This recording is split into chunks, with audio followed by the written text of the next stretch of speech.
County Independent School District, and I'm joined tonight by my right hand and my left hand. I call her Dr. Stephanie Howard. She's the Deputy Superintendent here in ECISD, and we appreciate you joining us tonight. We've got quite a bit planned for this evening, but it all kind of revolves around one topic, and that is, what is school going to look like when we open up in August of this year? And so while we can't give you all of the answers tonight, we're still developing a lot of that. I think we are going to give you some details that will make you feel a little bit more comfortable about what's happening in the fall, and we'll certainly walk through the decision-making processes that we're using as an organization. A couple of logistical pieces tonight. At the end of our session tonight, after Dr. Howard and I engage in a conversation and share some information with you, we are going to respond to your questions. So we encourage you throughout the evening to use the chat feature of Facebook Live or YouTube to pop those questions in, and we'll be responding to those as we kind of finish up our conversation this evening. Some of your questions may be answered as Dr. Howard and I engage in conversation tonight. But for any of those questions that are not answered, we'll try to get to as many of them as we can at the end tonight. So again, feel free to pop those into the chat features, and we'll respond to those at the end. I'll also say, and reiterate this, we do this every week, that what we say tonight on what is today, July 8th, 9th of 2020, these things could change tomorrow. And we have discovered really since the coronavirus pandemic started that we're making decisions and we share information, and then literally the next day new information is presented and it causes us to reverse course or make a different decision. So we'll be as transparent as we can with you tonight, but we do want you to know the things that we share are always subject to change pending current health conditions in our own community or pending a decision from the governor or the Commissioner of Education. So we'll continue to monitor that information. But we encourage everybody to exercise flexibility and agility. Those are two words that have become our friends during the last couple of months, because we've had to be very flexible as we make decisions, undo decisions, reverse decisions, and redo decisions.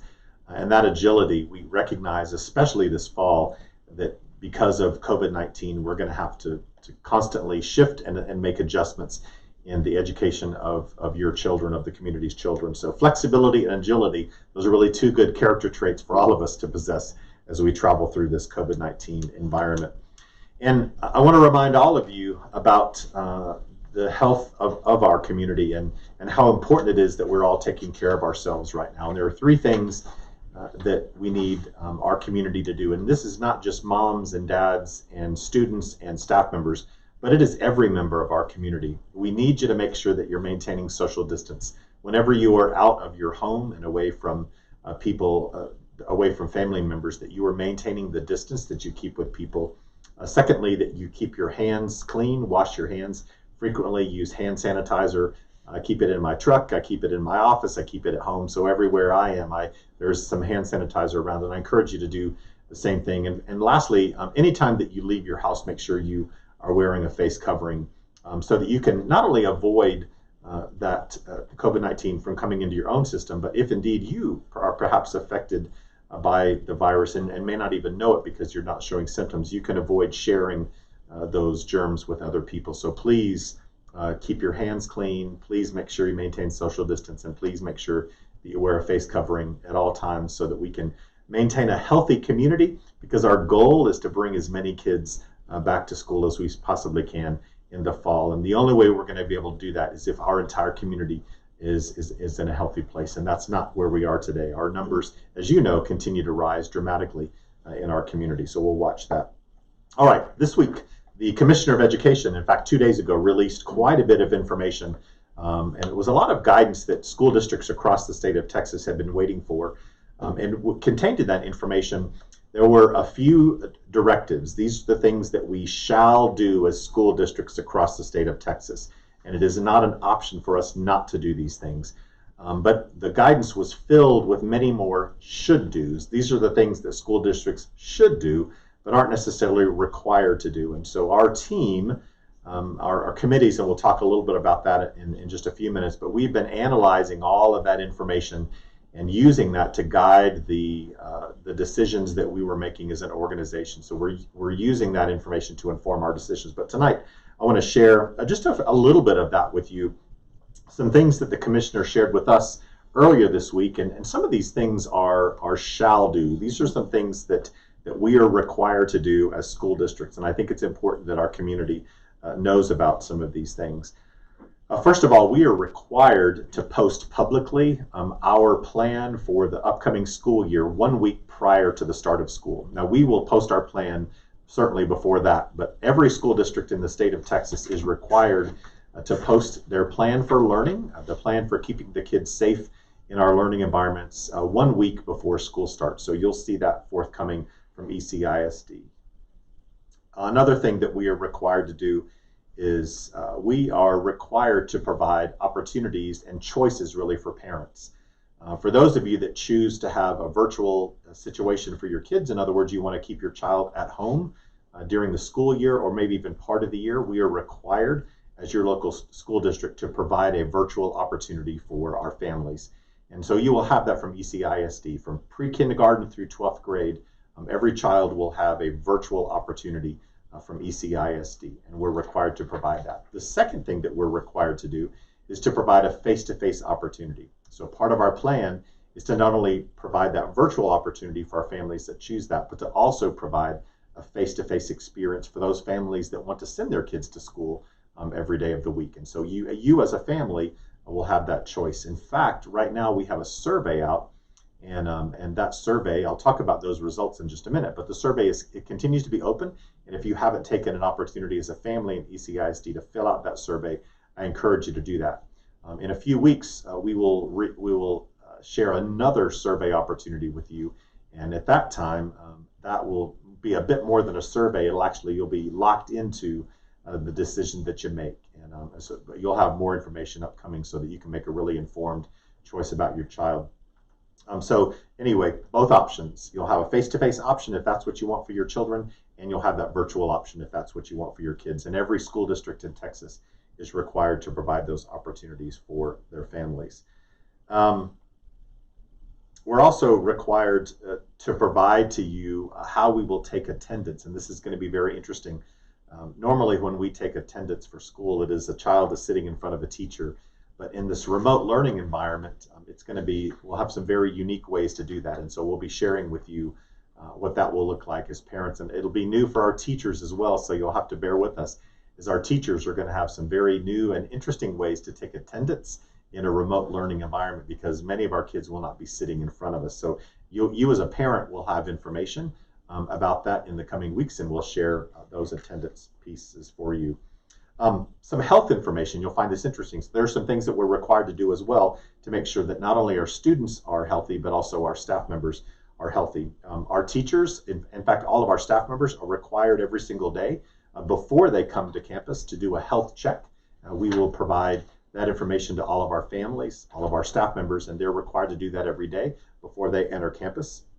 Our parents, also, you must ensure that you do not send your child to school with any medical conditions, and we will list for you very specifically the COVID-19 descriptors to look for in your own children. Things such as your child is running a fever above 100 degrees, or other situations your child may have lost his or her sense of taste or hearing. There are some very specific medical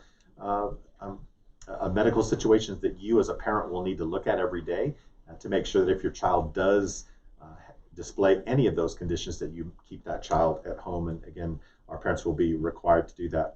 Visitors, before we allow any visitor on campus, every visitor must go through a health screening process. And so that's really required of anybody that enters our campuses on a daily basis.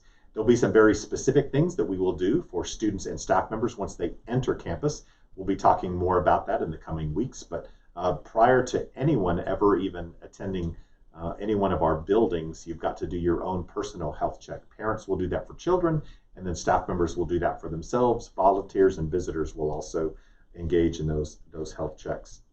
We must, across the state of Texas, every child must be educated in appropriate hygiene. So one of the first things you can expect as a parent is pre-K through 12th grade, we will be educating every child on a regular basis in appropriate hygiene techniques, so that our kids can avoid getting COVID-19 or any other health condition, any flu symptoms that may or may not be out there. So that information is coming.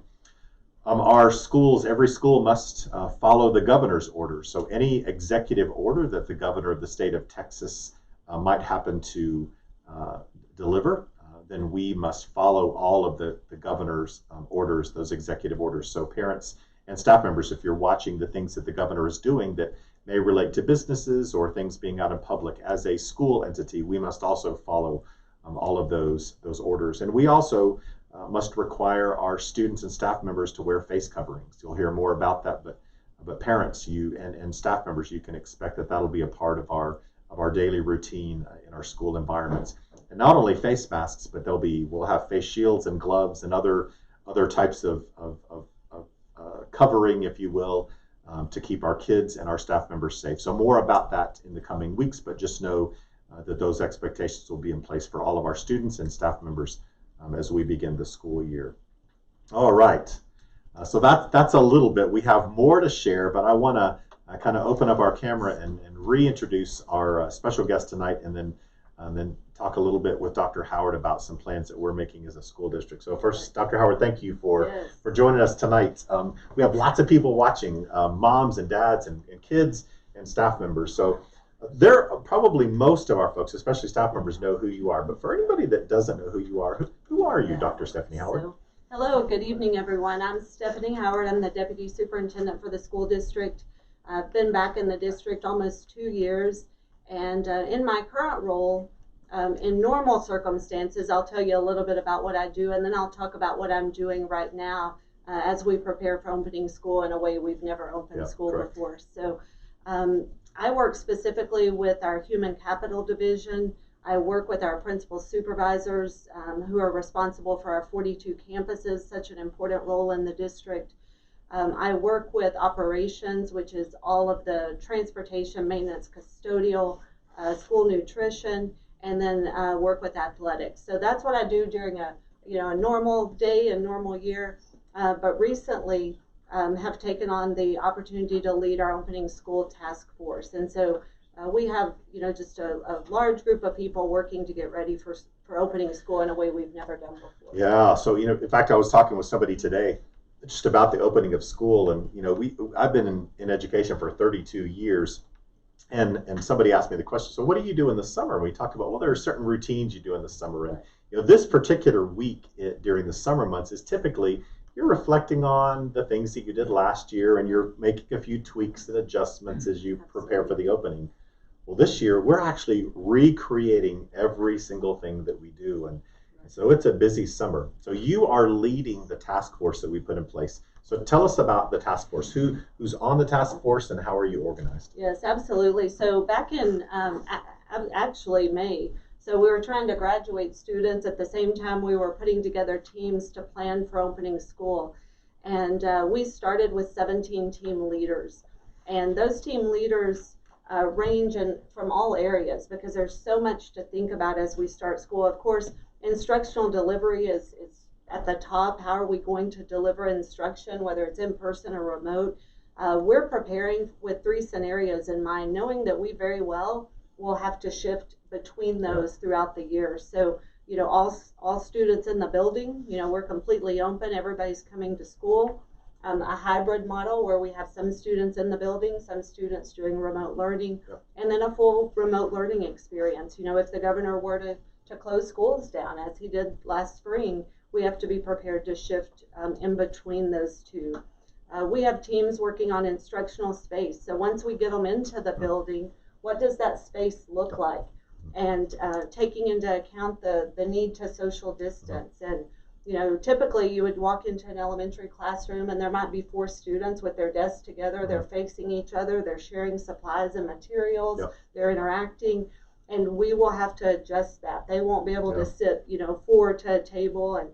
And so we're working on that instructional space. So a whole group of people thinking about that. It's interesting. So, we all have a vivid picture of what a classroom looks like. So what you're saying is the classroom that I may picture in my mind is not going to look like that picture next year. Absolutely. Okay. If you think about a kindergarten class, all the crayons are in the middle, and the scissors and the glue sticks, And now everyone will have to have their own supplies that no one else touches. You know, common supplies that do get shared will have to be cleaned and disinfected in between. And so we have a whole team that's what their job is to think about that. Wow. Yes. Wow. So cleaning desk in between different activities and having students hand sanitize and wash hands and things like that. So definitely thinking about that. We have teams working on scheduling for elementary, middle school, and high school. What does that master schedule look like? You know, we know when school starts and ends, but what happens in between when we have the need to reduce the number of transitions that we have? You know, you think about our two large high schools and passing period, the way we did it, you know, a year ago, we can't do it that way. We can't put 3,800 students out in the hall and social distance. That's not at all possible. So we have teams working on how that will work and how it will look so that we can, you know, make sure that our students and our faculty and staff are safe. And that we are able to provide that social distancing. I think that you used an interesting word, and that is safe. You know, one of the as you continue to talk, that safety word keeps coming up. I think, you know, what I hear that many of these committees are doing is ensuring that our kids will be safe when they're in our environment. Yes, good. Absolutely. Okay. All right. And moving into that, we have cleaning. We have a team that all they're working on is cleaning, disinfecting, and prevention. And we actually have been working on that all summer. You know, we've had our custodians in the building doing deep cleans, getting ready for school to start, and our supervisors for custodial services really thinking about what are those additional protocols that we put in place. You know, we've always disinfected touch surfaces, but not 4 or 5 times a day. And that's going to be something that our teams are building into their procedures. I learned something interesting about our HVAC systems, which are our heating and air conditioning systems. I learned that we have UV light built into some of those systems. So, you know, UV light is one of those mechanisms that kills the virus. It kills other germs as well. And so that's already built into our HVAC systems. I didn't even realize that. And now we have that. Interesting little tidbit. There you go. Yeah. Absolutely. And speaking of transitions, we have a team that is working on transitions. All they're focused on is transitions. And I should back up and say on these teams, we have team leaders that are district level employees, but we have campus employees, we have parents, we have students where it's appropriate, and we have community members. And so really trying to have a cross section of people on the teams. So that's one question that I hear sometimes is, you know, who's having input into these plans? And so it's not only central office people and school-based teachers and principals and others, but also parents are on these committees, students are, high school kids are on these committees, and community members. Correct. So the voices that are in our community that really represent all of our stakeholders are a part of these 18 committees. Okay, Absolutely. Good. And we also work specifically with our teacher organizations to make sure that we had some representation. And we've encouraged, you know, our employees and parents, and we filled questions every day. And when we get those questions in, I forward that to the appropriate team leader so they can consider that question. And if we know the answer, we certainly answer it. But sometimes it's just something we need to consider. And so those transition teams are thinking about students arriving in the morning. And even before they start arriving, how do they get on the bus? So we have a transportation team working on that. But they arrive in the morning, and, you know, if you think about elementary, typically they go to the common area cafeteria and they wait for school to start. We won't be able to do that because you can't social distance 600 or 700 students in the cafeteria. And so we have teams working on that. At our secondary campuses, students, you know, get dropped off and they kind of all congregate and typically don't social distance while they do that. So we're thinking through what that would look like. What do those transitions look like in between class periods? What does the transition look like at lunch? You know, we can't just take, you know, 3 or 4 classes of elementary students to the cafeteria at a time. So, you know, we're working on that. And then we're working on those transitions as we dismiss students from school. You know, what does that look like? Using multiple entry and exit points so that we minimize the number of students moving through. When that last bell of the day rings, we're not going to have the masses leaving at the same time. There may be multiple last bells at the end of the day. Absolutely. Yes. Okay. Absolutely. I mentioned the transportation team. That team is working on That's always a coordinated effort. Transportation is never easy to get students, all over, the district and to school on time, and then pick them up and get them, and then run the routes that they run in, in between the day. But now they're having to think about reduced numbers of students on the bus. Because in order to follow some of those protocols that we want to follow, we can't put 2 students to every seat. Correct. And so we have a team working on that. We have, of course, all of these teams are thinking from both the student angle and the employee angle. And so we have a team working on screening and exposure protocols. So the screening you referenced earlier, we'll be putting together processes for families to screen and employees to screen on a regular So parents basis. will have that in writing. They'll kind of know what questions to ask of their child and what things to know. Okay, yes. Good. Okay. And depending on what we choose and how we choose to do that, we will definitely communicate that information out. Could that change over time? We start one way in August and then things change during the year? Absolutely. So things change. You referenced the commissioner's call on Tuesday, and we got a lot of great information that's allowed our teams to start putting some finishing touches on. And I say finishing touches lightly because every time we think we have a great idea, some new guidance comes out. Sure. But just today on the commissioner's call, there's new information. And not really different information, just more clarification. Sure. And so then that causes us to adjust. So, absolutely, we follow the CDC guidance. We follow the guidance from TEA. And from the UIL. So when those different entities make adjustments to what the recommendations are for screening, then we will adjust to those. Good. Absolutely. We have a team that's working on exposure protocols. So, we know that there will be someone in one of our buildings, if not multiple buildings, that will be attending school or working in school and will test positive for COVID-19. And so then we're going to, we have a team that's working on when that happens, what do we do? What if a student shows up to the bus stop and they have a temperature? If that were to be our process, right? So having to really think through a lot of scenarios. We have a team that's focused specifically on our employees. So how do we use our talent in the district? 4,200 employees. How do we make sure that they're all taken care of when they come back to work, and they know what the protocols are, and how do we use teachers? Some teachers are going to be teaching face-to-face. Some teachers are going to be teaching remote. Some teachers may be doing both. It's going to just depend. So our scheduling teams will put out parameters to the campuses, and then of course every campus is different. And so they'll start deciding, which teachers teach what and which students they serve. We have a team that's focused on professional learning. When we left for spring break, there were a lot of things we didn't know how to do that we know how to do now. And so one of the things that if you want to turn lemonade, take your lemons and turn it into lemonade, we have been forced to learn to do things differently. And we've learned that we don't want to go back to what we would call normal.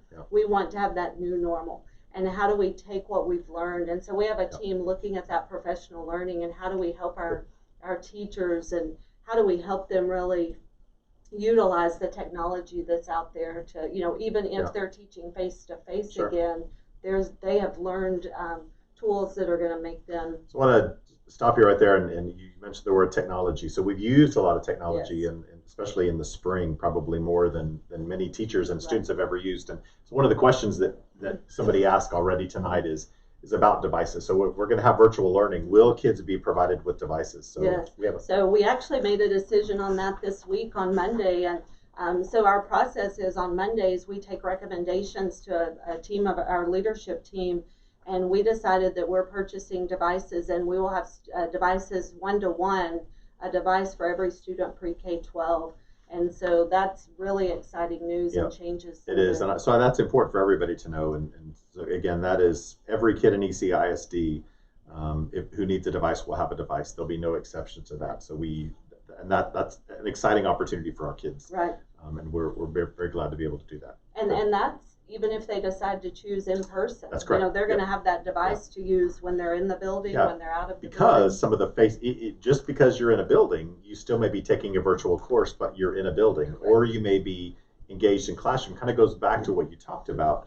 in a classroom setting, we can't put 25 or 30 or 35 kids. So some kids may be in a class, but you're on a computer in the class in a different part of the building. Right. Yep. Absolutely. So they'll still need a device. Yeah. So yes, that was an exciting decision to make, and one that's going to really benefit our students and our teachers. Good. So we have a team that's focusing on communications. How do we communicate with our students and our parents and our families and our employees? Because that is so strategic, keeping them informed and keeping them involved. And on that note, our back to school website is active and up and running. So please refer to that. It's on our homepage. Yeah. And over to the left, you'll see that back to school button, and that will be updated as we make decisions and as we know more. And so a lot of information will come out through that. Of course, our communications department does a great job, through all the social media avenues.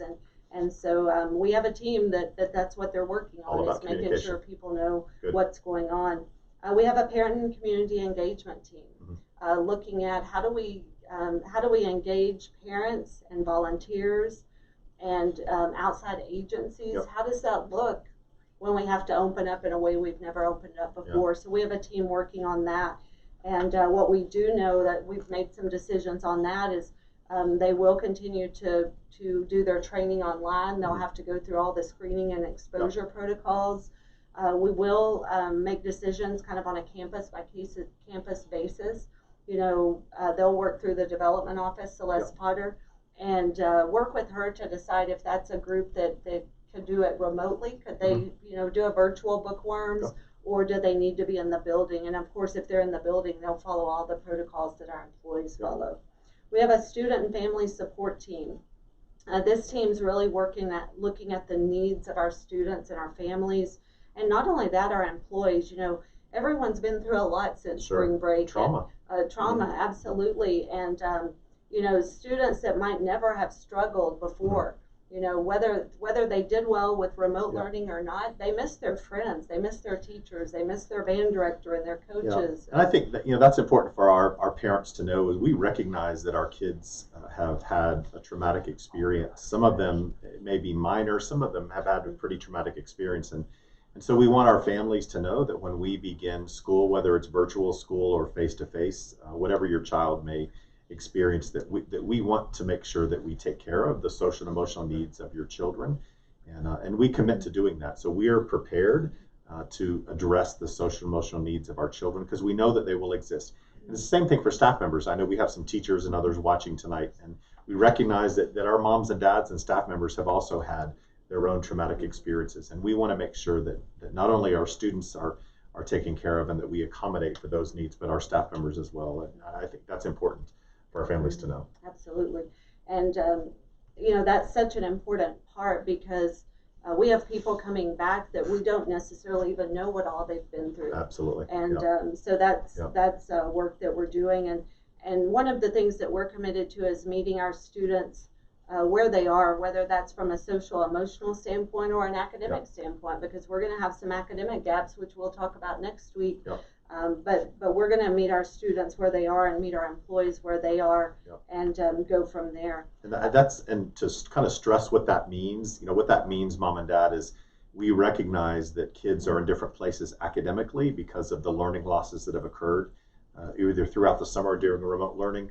We also recognize that our kids may be in different places socially and emotionally, and our commitment is to receive your child wherever they happen to be academically and wherever they happen to be socially and emotionally, and take them on their learning journey from that point. And we'll assess your children, and we'll analyze and understand before we ever begin doing anything with them, because it's important that, again, we meet them where they are and then take them on their journey. So. And you talked about how important it is that we adjust, adapt, and we're flexible. Just this week, after we started receiving more guidance from TEA on how we take attendance, how we take attendance is also how we receive funding from the state. Yes. So it's all based on average daily attendance and how many students are present on a given day. And so we made the decision we needed a team that all they focus on is those processes and procedures for taking attendance. Good. And so that guidance will be coming out for our families. Students are going to continue to have to be present 90% of the time to be successful in that given year. And so just this week we said we need a team that's what they're focusing on and can assist. So 18 teams. You've been busy. It's been busy. Yes, there's a lot going on. I think that's important for our community to know. Lots of folks working on this new opportunity for our kids. And we've asked you as moms and dads, we've actually asked our parents a question. And tonight we have some early results. We want to know, what you want to do. How many of our families wish to have face-to-face instruction for their children, and how many of our families wish to have a virtual experience. And we've had, since we put out our survey, and I believe our survey is still posted, so you can find that on the ECISD website. And it is live, I think, through Sunday. So if you have yet to fill out the survey, we encourage you to do that. But a little over 12,000 people have already filled out the survey. And the results that we see so far, about 65% of our families are telling us that they want face-to-face instruction, and 35% of our families are telling us that they want virtual instruction, and that's pre-K through 12th grade. And that's actually very similar to what we're hearing across the state of Texas. So I have colleagues in other places in our state, and who, as they have surveyed their families, it's that 65-35 split that we're seeing across our state, 35% at home and 65% at school. And that's what we are anticipating. So we're planning for that. Again, parents, we're going to ask that question again in the coming weeks. And so we'll need a commitment at that point. And right now, it is our understanding that 2 weeks prior to the start of school, so really around August 1st. July 29th. So July 29th, there's a day, July 29th, we'll be releasing a survey. And this will be a bit more than a survey. It is actually a commitment. And so every family in ECISD will have to commit for every single child. And your commitment is, do you want face-to-face instruction or do you want virtual instruction? And that's a commitment that every family will have to make. At the end of every grading period, you may change your mind. You can't change your mind during the grading period, but at the end of a grading period, every family could adjust. Hey, I was face-to-face and now I want to go virtual, or I was virtual and now I want to be face-to-face. But 2 weeks prior to the start of school, every family in ECISD must make a choice for every child. And so more information about that coming. But parents, as you're listening, as you're thinking about what you want to do, just know that you're going to have to make a commitment in the coming weeks, and we're going to hold you to that commitment at least through the first grading period. And again, then you can make a different choice. Dr. Howard, we've had a lot of questions, so let me let's run through some questions. I know there's more information to share. One of the things that I'd like you to share in a few minutes is about some of the decisions that have been made. I know the committees have been busy working. Some decisions have been made, so I'd like to share some of that. But let's hit a few questions first. We'll kind of go from there. So the first one is about starting school in September. So is there a possibility that we could delay the start of school until the month of September to wait until we flatten the curve in our county? Right now, not only in our county, but in Texas, we're actually required to start school what our calendar says, and that is August 12th. There is a possibility, of course, that we could wait until the month of September or even longer. But that decision will come from the governor. So I have no indication right now that decision would be made. But certainly in this time in which our numbers are spiking, not only here, but in the state of Texas, we could anticipate any type of decision being made. But right now, we're scheduled to start with our students on August 12th, and we look forward to that day. But again, pay attention to what happens. Certainly other decisions could be made, and we'll be watching for that. Will students and teachers be required to wear a mask all day? The answer is yes, with exceptions. The exceptions would be there are times during the day that a mask wouldn't be required. If a child is outside, engaged in physical activity, it is not wise that kids wear masks. We're also talking about ages, and that is a decision that's forthcoming. There are some of our children that we serve kids down to the age of 3 and 4 and 5, and it might not be wise that some of our younger children wear masks. So specific data about that is forthcoming. But for those kids that are required to wear them, they would be required to wear them all day, and there would be some activities that would be exceptions. Again, one of those would be playing outside as long as social distancing is maintained. Of course, eating lunch and breakfast, the opportunity right there. But most of the day, yes, and staff members definitely, all staff members all day long would be required to wear those devices. If meals are going to be sent to classes, how will that work? And will high schools still have 4 lunches? Our cafeteria folks, our plan right now is to deliver meals to classrooms or to deliver them to places on campus that our food service team deems appropriate. So they're finalizing their plans. What we do know is that we will not be serving kids in the cafeteria en masse like we used to. That simply can't happen. And we fully anticipate food to be delivered not only to classrooms, but maybe other places on campus. More information about that is forthcoming. I think it's important to point out that too could change. Oh, sure. As we go throughout the year, that may be adjusted as well. So anything we do on August 12th could change, on August 19th. And a variety of things could cause those changes. The virus may go up, it may come down, or we may actually learn a better practice. We may learn that something that we could do would be more effective or efficient. And so, we'll go ahead and ask right now for forgiveness. And I'll go back to flexibility and agility. There will be things that we will learn early on. We thought it was a good idea. We've realized, oh no, this is not a good idea.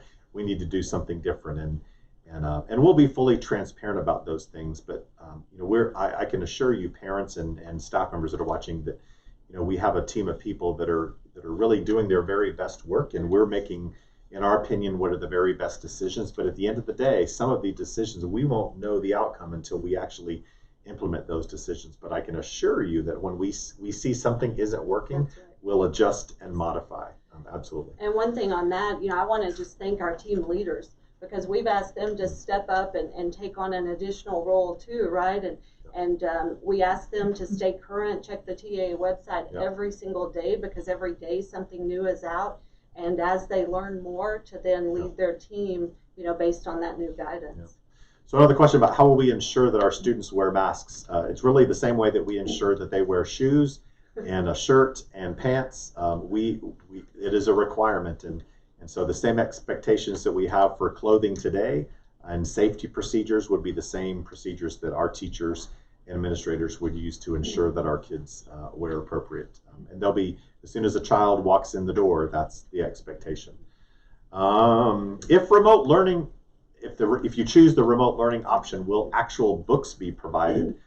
Those of you, we actually had a summer experience. This about 3,500 kids this summer participated in a remote learning experience, and books were delivered to all of their homes, and they had that experience. So yes, our kids would have appropriate materials, whatever those materials may happen to be. Not only books, but clearly technology would be a significant piece of that remote learning experience. So more information about that's forthcoming, but I can assure you that your child would have everything that they need to be successful in that remote learning environment.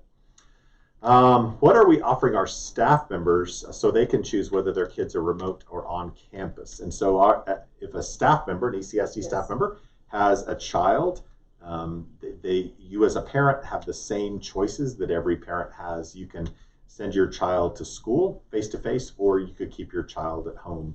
And we will ensure that we're taking care of the students that are children of staff members. They, of course, will have those opportunities during the day, but our staff members have the same choice as a parent that a regular parent would have, certainly. If parents choose 100% virtual, will some teachers only teach virtual, or will a teacher have to juggle both again? It really depends on the situation. We fully anticipate some teachers will teach 100% virtual. Some teachers may teach 100% face-to-face, and some teachers may balance back and forth between virtual and face-to-face. What we do know is going to happen, however, is the reality of, and I've said this already, I guarantee that every single day we're going to have to close a school.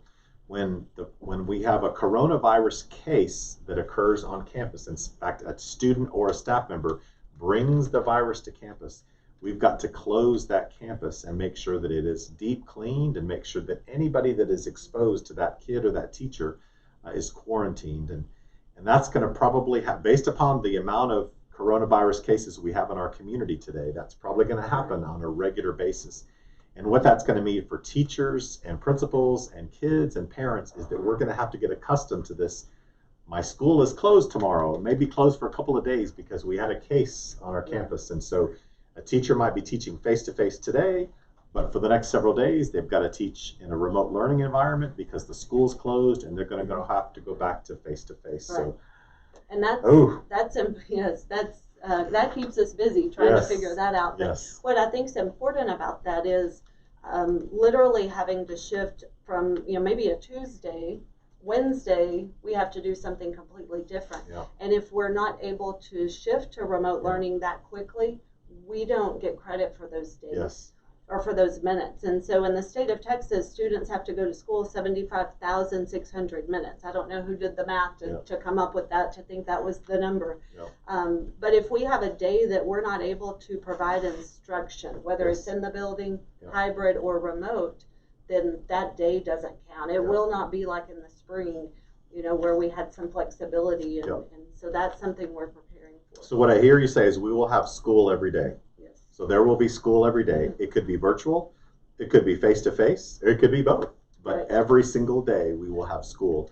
And sometimes we may be face-to-face on Monday, and Tuesday, Wednesday, and Thursday we are virtual, and then we're back to face-to-face on Friday. And all of that is going to be driven by the virus and what happens in our schools. And it goes back to something we said at the beginning, and that is the importance of our community staying very healthy. Because the more virus we have in our community, the more likely it is for our schools to close. And that is something that we want to avoid. So wash your hands, wear a mask, and keep your distance between people. Those are three things important. So a parent asks, before a parent has to decide, will they have a chance to see what we're going to do? Yes, that's a great question. Families, you will definitely have information prior to having to make that final decision.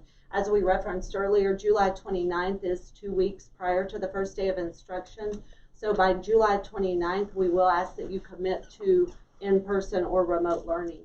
And that commitment will be for a grading period. So, we have some campuses, our secondary schools, other than our early college high schools, are 6-week grading periods. So they would be choosing that option for 6 weeks. Our elementaries are on 9-week grading periods. So they would be making that choice for 9 weeks.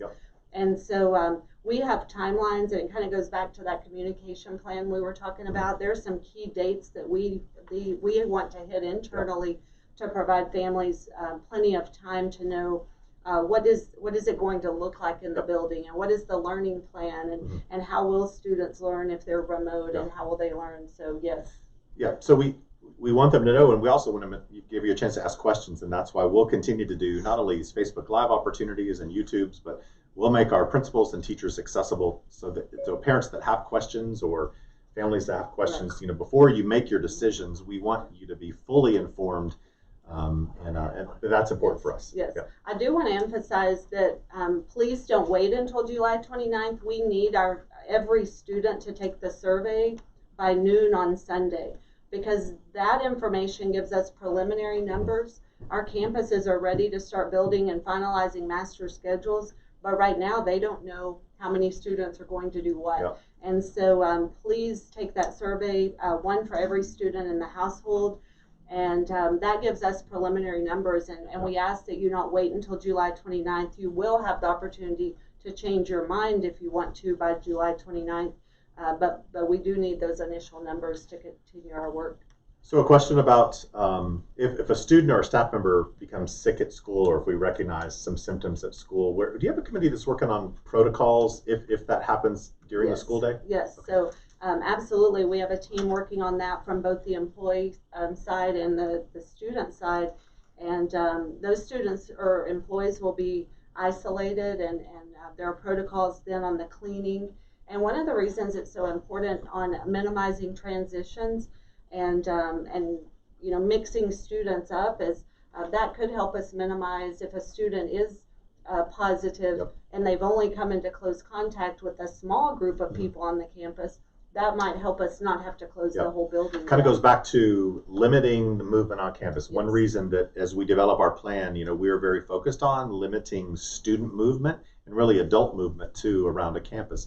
So in a really large school, potentially if there is exposure, we could close part of a school and maybe Right. not the whole school. Absolutely. Good. So that limited movement, if you, as a parent, if you question, next year, why does my child have to be in the same room all day long? That is a primary Right. reason. Right. It's so that we don't have to close the whole school for multiple days Right. if your child ends up getting sick. So that's, and then the face coverings, I think we all could agree that it's not a lot of fun to wear them, but one of the reasons that it's important to wear them is the definition of close contact is 15 minutes with someone while not wearing a mask. Yeah. And so, or a face covering. And so, when you read that, you think, oh, that's a good reason to have my face covering, because that then doesn't constitute close, or exposure. Yep.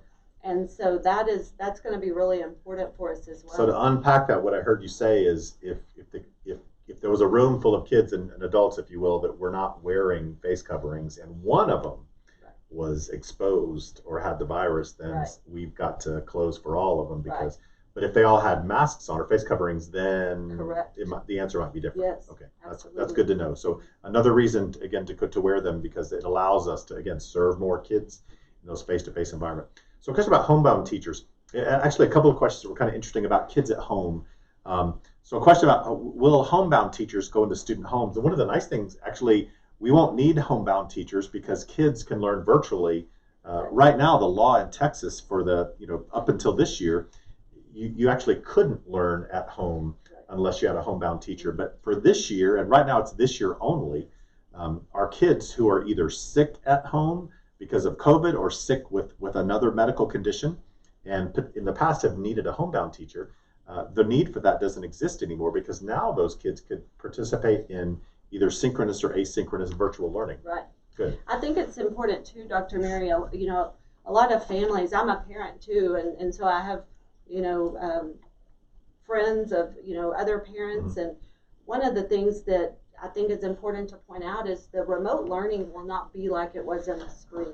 Yep. And while we haven't, made all the decisions and released what that learning will look like, students learning at home will have a teacher, and they will either learn at the same time with their class, or they'll learn in some way with their teacher, and that's going to look different, and I think that's important for families to do. That's a great point. Who were the teachers in the spring? Right.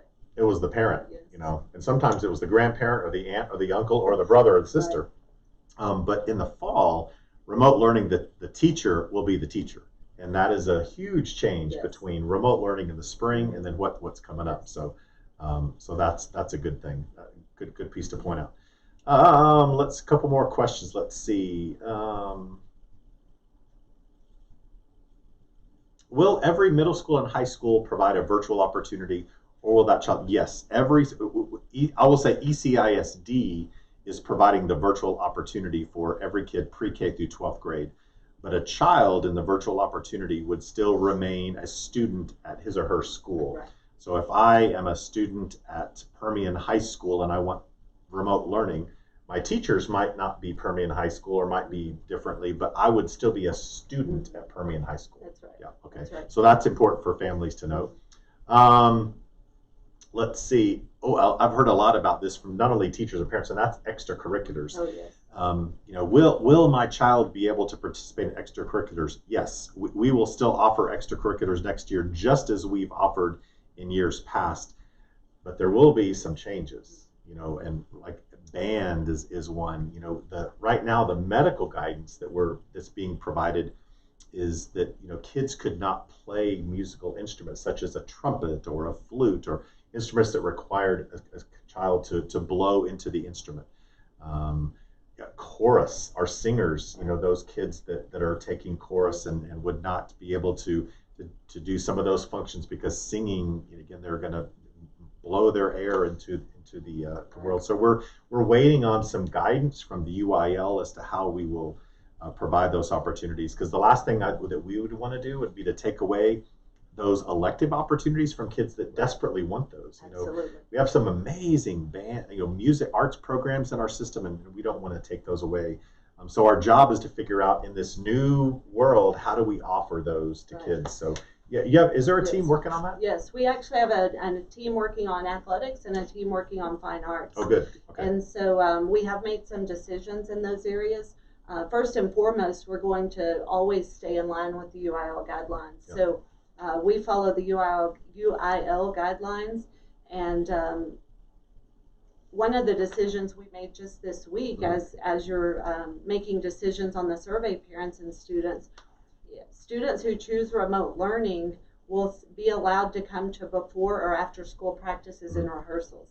And so, during the athletic period or during the band or choir or orchestra or dance or theater period, they might have to do that remotely because they can't come during, they can't, pick and choose which classes to come to during the day. They will be allowed to come to before and after school practices, of course, following all the protocols and screenings and that actually kind of addresses another question. One of our parents asked if my child participates in virtual, could they still be in the band? Yes. And so the answer to that would be yes. Yeah, yes. And one thing to point out is that is a yes for ECISD.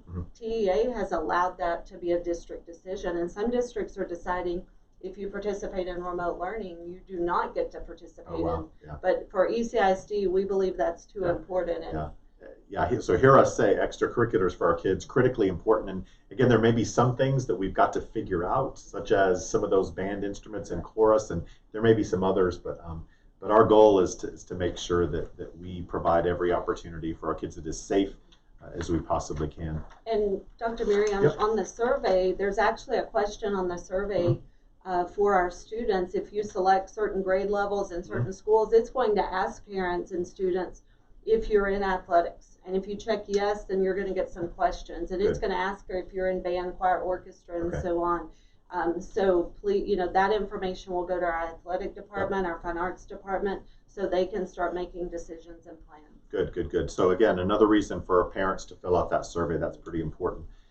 So one of the things that the TEA made available, Dr. Howard, was an opportunity for school districts in Texas to kind of phase in the start of school. In fact, in the TEA guidance, it said that we could actually have up to 3 weeks to slowly open school. What do you think about that? Yes. So that's definitely something that we're looking at, Dr. Muri, because for a couple of reasons. One is it allows us to bring our students back into the building kind of a third at a time. And of course, we'll be consistent across the district with that. So if we decide, pre-K2 is phase 1, on August 12th, pre-K2 come to school in the building, the other students would start remote learning on August 12th. And then that next Wednesday, we bring back another third of the students, and the next week, another third.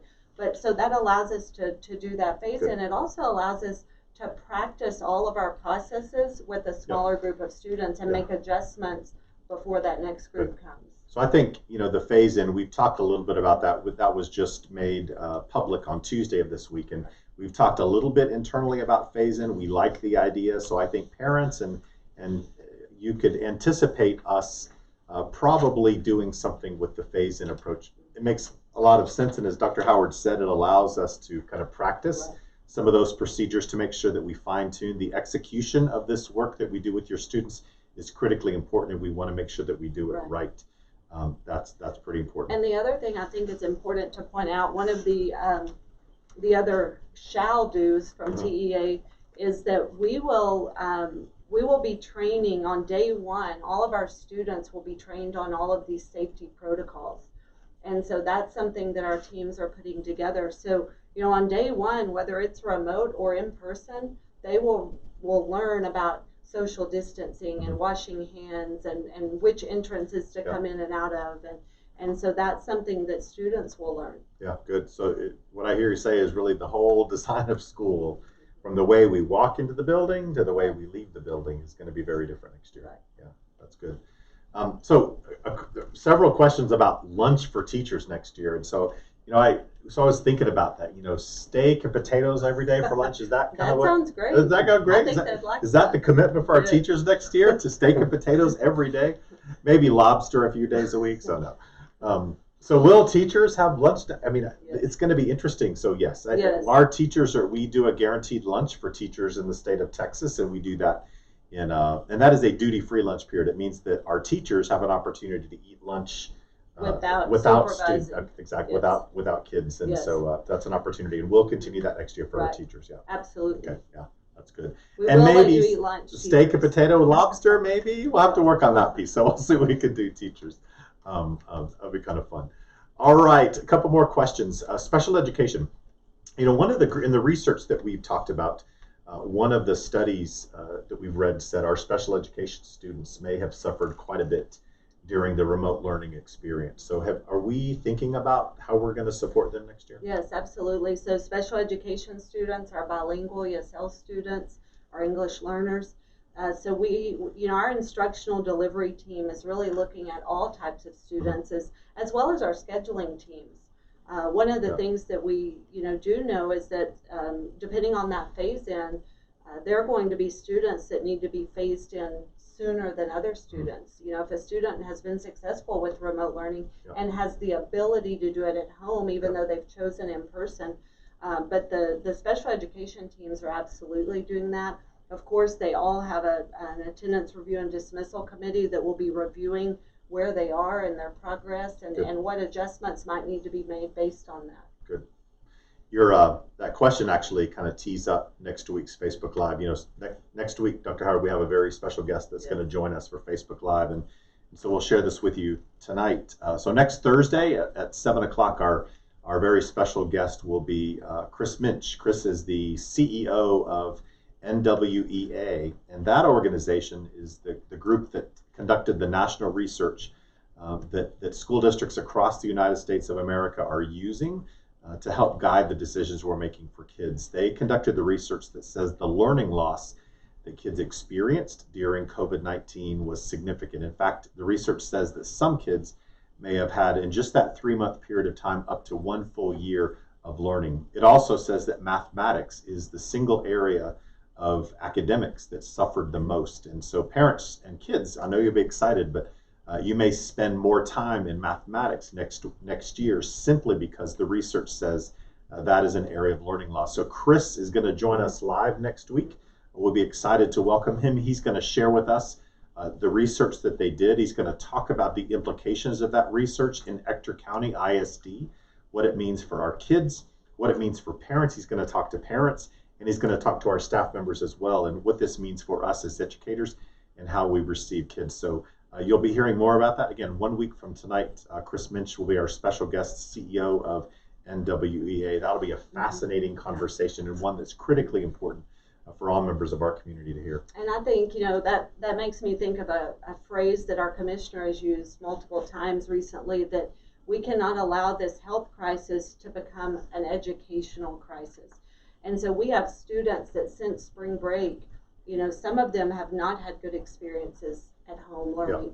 And we know that we're going to have to catch students up because they have to still learn to read and write, and they have to learn their prerequisite coursework for secondary schools. So we recognize that balance between that health crisis and that educational crisis that could exist. Absolutely, yeah. And also I really commend the members of your task force, the 18 subcommittees, the parents, the kids, the teachers, administrators, others that are working, because the attitude that they're approaching this situation is not, oh my goodness, we have a mess and a crisis.